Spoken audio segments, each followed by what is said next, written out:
I just really want to make sure we have some time to speak with Mark Marcantano from actually the director of engineering here at EW, just to have a quick Q&A. So please feel free, to ask any questions you have. They'll take care of you. Everyone, just wanted to open up the floor to any questions about engineering stuff in general, or EW, or any way it can be helpful. Just for a little background, I have a non-standard engineering background. I went through boot camp, I went through Reactor. I've been in the tech industry for a couple of years, and working on various startups and growing teams. And I've been really happy to join EW and the mission here, and working on technology education in a way that feels far more aligned with my own values, in a way that's a lot more supportive of people rather than businesses. So, hey, I guess I could start. Like, Mark, I want to know from your perspective, like, what are some of the products that EW plans to work on this year? And what are some of the ways that the mentees moving forward would be able to contribute to the products that we're building? Yeah, so the Bail Fund app is our kind of biggest project right now. But one of the really exciting things we want to start working on this year, and we're starting to design right now, is like a mentorship connection hub to facilitate a lot of the aspects of the mentorship program, to help mentor and mentee connection, to give a little bit more like interactivity and structure around curriculum, to just make everything a little bit easier. And so, as we're designing this product, we want to really make sure that we're engaged with the mentee community and mentor communities, to help us understand, what are the biggest challenges in this relationship? What are the biggest challenges in learning? How can we as an engineering team build tools that will support you? In building this too, we want to make it open source and create a tool that we can all contribute to make this better. And so not only do we want to make a tool that will help with learning, but also provide a place for mentees to actually contribute code to the tools that they're using. So, creating a space where, if you find something broken in the Mentorship Connection app, you have the power to go in and change it and make it better for not just you, but for everybody. So really want to explore how we can do that and build software that is truly community driven.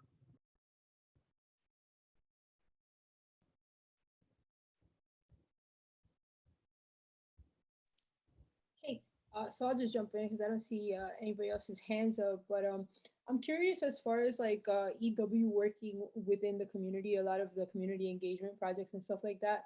What is the current philosophy or your stance on working directly with law enforcement, just as part of some of the community building projects that you have?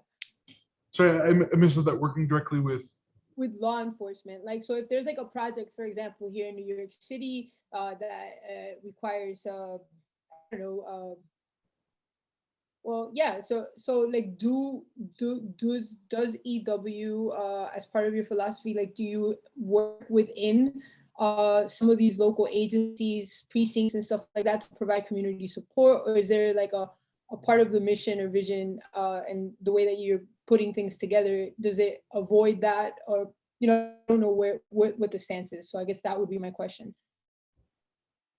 Currently, we don't, to my knowledge, and Army, maybe you want to take this one. Yeah, no, fire question. And the answer is yes and no, because like, just pardon me, that was so lame, but like, it was so I was actually wondering, like, what is he saying right now? I say that because, like, as a Black man, like, even right now, if I see a cop, my alarms go off. Like, I get my hands start sweating. I think, oh my gosh, I may not make it home. What the hell? I didn't have children yet. Like, that, literally, that's where it is. But in order for us to like when we're doing the re-entry, Laquan is the re-entry mentor for the young people from 16 to 25. We have to have that narrative. We have to go into the community and have those tough conversations now, because we want to prevent our young people in our community at large from going to prison.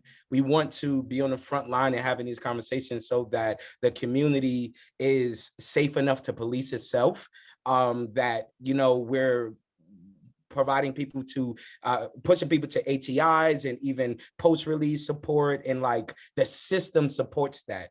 Yeah, the reality is like redlining is real and the infrastructure was set up for, you know, systemic oppression. But with the work that we're doing, I believe that, Diana, it is going to be important for you specifically to share your voice on a lot of these issues, for Scissors, for Ian, for Andrew. Why? Because we're the community that was impacted, and we should be the ones at the forefront, you know, of the solution. So as we continue to build products, like, we're definitely stepping away from like anything in the tech industry that may look oppressive or end up negative. And like, that's why we love having Mark on the team, because like, that's that gut check. Yo, we're going to build products that empower the community. We're going to take Not 911 to a whole nother level. We're going to, you know, do these things so that police can see it, and, you know, hopefully the narrative can start changing. So phenomenal question. And if you have any ideas on how we can meet with people or we can have those conversations, would love to have you a part of it, and would love to make any introductions. Thank you, Army. I was like, I could go off on that personally, but there's some questions in the chat here that I want to get to. So one of the questions was, what was your transition into tech like after the boot camp? I'll say this was, you know, 7 years ago now, and so it's changed a little bit since then. Hack Reactor was bought by a bigger company, and the tech industry has changed a little bit. But one of the reasons why I chose Hack Reactor is because they have a placement rate that they try really hard to build relationships with these companies to make sure people get jobs. And so for me, you know, I was doing everything I could to save up the money to be able to get into this program. And I was like, if I'm going to spend my money on this, I needs to be able to get me a job. That's why I'm here. And so that's why I ultimately went with them over some of the other programs like General Assembly and things like that. That at that time, and I believe still, don't really work as hard to create those relationships and actually get people those jobs. I know like App Academy and places like that are really great with placement as well. They end up taking a percentage of salary sometimes, but the program's free. So I really like that practical approach to, you know, actually getting jobs. I think, you know, I'm from the East Coast. I live in San Francisco now. I came out here to do Hack Reactor specifically to try to get into, you know, Bay Area, Silicon Valley technology, because you know, at the time I was really interested in the technology that's used out here that hadn't seen wide adoption in the rest of the tech industry. You know, I went to a really early stage education startup called Verbling, a language learning company that's since been acquired, and I was one of the first engineers there. And you know, in some ways, it was a lot like boot camp. It was pretty intense. I worked long hours.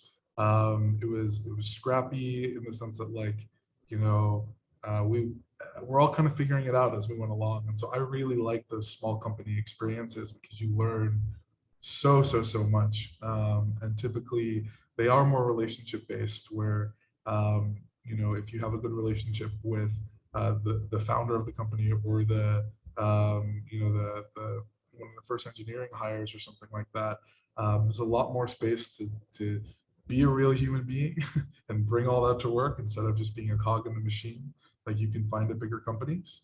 But I think a lot of that's personal preference. Some people really like all of the kind of support and stability that you can get and mentorship that you can get at a bigger company. So I think, trying to think about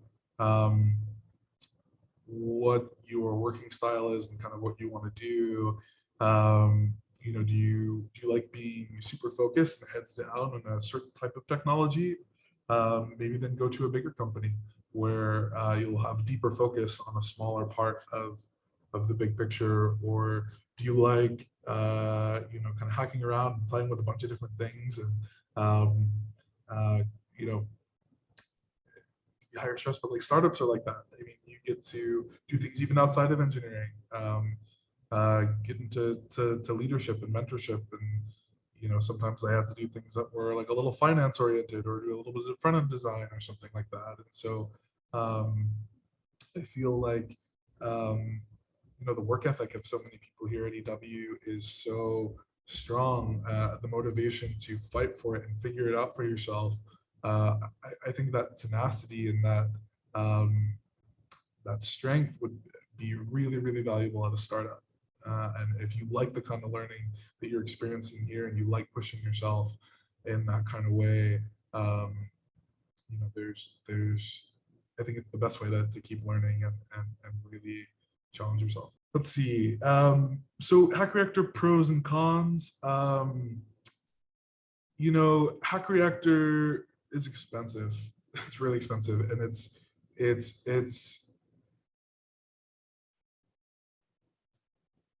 I mean, it was worth it for me, right? I would say it's like it definitely paid off. I would not have been able to have my career as quickly as I was able to, and had it not been for Hack Reactor, getting my foot in the door with them was huge. There's an accelerator called Y Combinator that helped fund Hack Reactor and funded the first company I worked for. And so, the funders for these companies, when they network, that often creates job opportunities for the people who are also kind of in that same network. So that was a big plus for me. That really helped. I knew I wanted to work for a Y Combinator company, as I knew they were kind of like the best in the industry for adopting the most high-tech, cutting-edge things that I wanted to play with and learn about. Cons, it's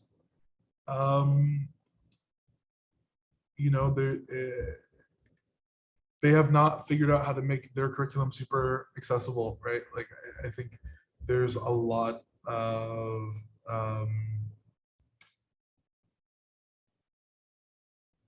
there are a lot of people who end up not completing Hack Reactor, and they don't always provide a lot of great support there. And I think they have gotten better. I have a friend who's a technical mentor there, and I think a lot of it depends on which mentor you get in your cohort. It's not quite the one-on-one level that we have here at EW, but if you get someone who's you can have that relationship building with, I think that's super powerful. But Hack Reactor it's grueling. It's tough. You got to be ready to, have a couple months of not really sleeping and having a lot of caffeine and,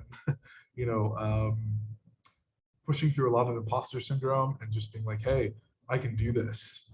But the people who are able to push through that are absolutely on the other side of it, are so happy with themselves. Everyone I know who went through it with me had a great career, and I felt like it was worth it.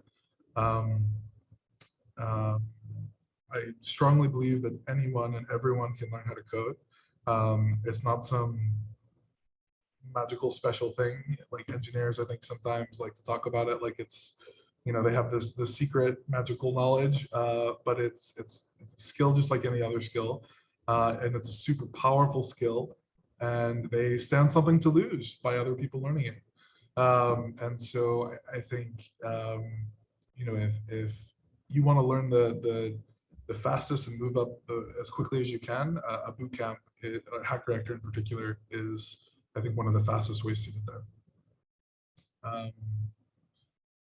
Apprenticeships. I don't know as much about apprenticeships. I was talking to Adrian at Volley recently about a program that they're doing that's kind of like what EW is doing with our associate engineer program. And I think that's a really great kind of in-between solution. I think Hack Reactor, one of the issues with it sometimes is you do these really cool projects, but unless you know how to practically apply them to like real business problems and things that businesses face, sometimes it's a little, it's sometimes hard for employers to be able to see how what you know can translate into the real work that you're going to have to do every day. Where an apprenticeship, I think is really cool because you're in there doing the real work, contributing to production code that's running live on websites, and you get to say on your resume, hey, I helped this company make money. I helped them do this thing. And that's the biggest asset you can have in terms of trying to get a job somewhere. Our associate engineering program, that's what Scissors and Yusuf are a part of. And so we really take the same approach where we want you to be in there in production code, the real code that runs our website, that runs the Bail Fund app, because I think the best way to learn is to get your hands dirty, get in there. Sometimes you got to break things. I've learned more from taking down a company website and having to fix it than any other way. And I think trusting people, with support from more senior people, but trusting people to get in there and play around and experiment and giving them the space to do that is really crucial. I think like curiosity is one of the strongest assets you can have in becoming a technologist, and EW really supports that and cherishes that and makes space for that in a way that I think apprenticeships do in general. So I would say if you're more interested in the practical, if theory is harder for you and you want to know, hey, how can if you learn skills best through figuring out how they're useful to you and how they're useful to other people, apprenticeship might be the way to go.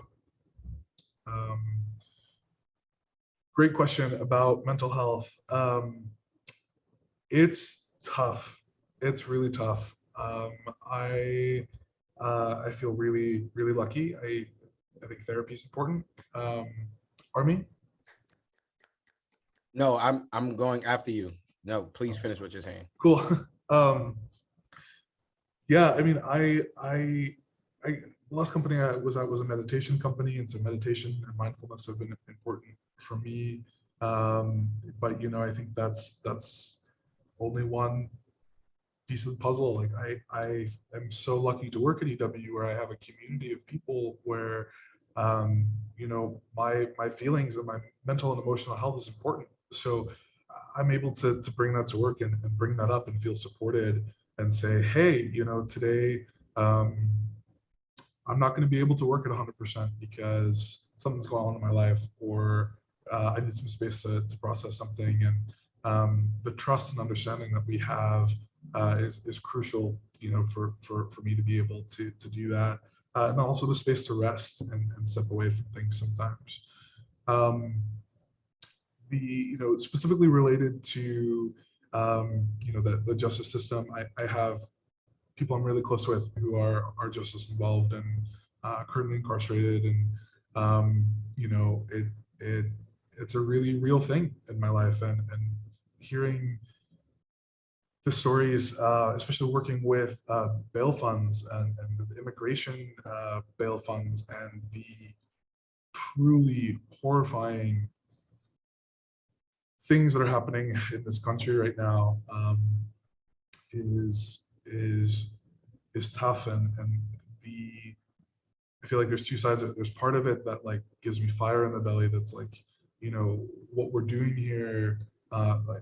Every time I hear one of those stories, it's like, this is why we're here. This is why it's so important that we not only are creating this technology, but that we're giving jobs and careers to the people who are going to build technology in the future that's going to move us away from the problems that we're so rapidly screaming towards right now. With that, it's like it is my personal life. It's and I think like it kind of has to be, and there's value in those things overlapping. Everyone needs work-life balance, and I need to take some space away from it and do things that are, recharging partially to maintain that really strong perspective. I don't want to be desensitized to this, because I think that's where it becomes really tricky, and there's a certain aspect of that pain and hurt that you have to feel to understand what's going on, and it's our responsibility to hold that and use that to do things differently and do things better.